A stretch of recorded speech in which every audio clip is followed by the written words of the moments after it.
Now, let's expose some hypocrisy from Labor and the left on the Indigenous social and law and order crisis in Alice Springs. Remember when Opposition Leader Peter Dutton called it out a fortnight ago? Well, I've spoken to the police and the social workers, some of whom are out on stress leave at the moment because of the scenes that they've endured. They have kids taking them back into homes where they've been sexually assaulted and 6-year-olds grabbing onto their legs, screaming not to be left there. So they're the people who are on the front line. Well, the response from the Labor Party and the Green Left media was to demand that the coalition go to police with its information, with the unspoken insinuation, of course, that the coalition was inventing or exaggerating these claims. If there is any abuse, then it's a crime and it should be reported to the police, as a number of people, including Senator McCarthy and the Northern Territory Government, have said themselves. What we've seen over the last couple of days from Peter Dutton in Central Australia is absolutely opportunistic game playing, political game playing, and using the most vulnerable people here in the heart of our nation in Central Australia as a pawn in that game.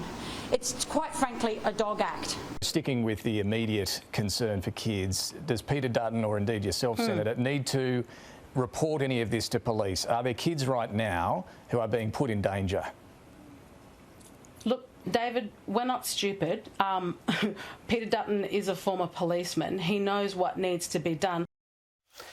Unbelievable, wasn't it, given what we already knew about the crisis in Central Australia? Well, today, brilliant reporting in the Australian newspaper has given us a bird's eye view of the lawlessness unfolding through the eyes of teachers and their school principal in the Alice. You f***ing wait! That's a night that I will remember forever. Students broke into the school, stole one of our buses, drove it straight through the front gate of the school, burning around the streets at 100 miles an hour. They were driving over speed bumps, through red lights. All the kids scattered out of the bus. The bus ploughs into a tree and the kids scatter into the night. Desperately lucky that no one was hurt or injured. And remarkably, those students in that bus came to school the following day.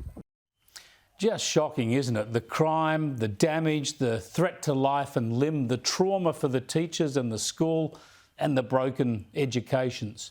And in his interview with the Australian's Liam Mendes, the principal Gavin Morris talks about teenage girls being raped and their brothers turning up at school traumatised after witnessing these episodes. For the teenage girls who don't go home because they're worried about their uncles coming in, these are the girls who are walking around Alice Springs unsupervised because they don't feel safe to go home, Mr. Morris, the principal, said. That's it. The horror, the reality as we've had it described before, the terrible situation Peter Dutton and Senator Jacinta Nampijinpa-Price were drawing attention to, and confirmed there with no political agenda in graphic detail by a school principal. He's repeated those observations with Sharri Markson tonight. Unsupervised children roaming around Todd Mall at night, where some of them feel safer to be roaming around unsupervised through the Todd Mall, what they call day breaking, as opposed to what they feel at home. Will the Prime Minister and other Labor figures now tell the principal, tell Gavin Morris to go to the police? Will they raise suspicions about whether he's telling the truth or has failed to report what he needs to report? Really? Or instead, here's an idea, will they actually get off their butts and do something?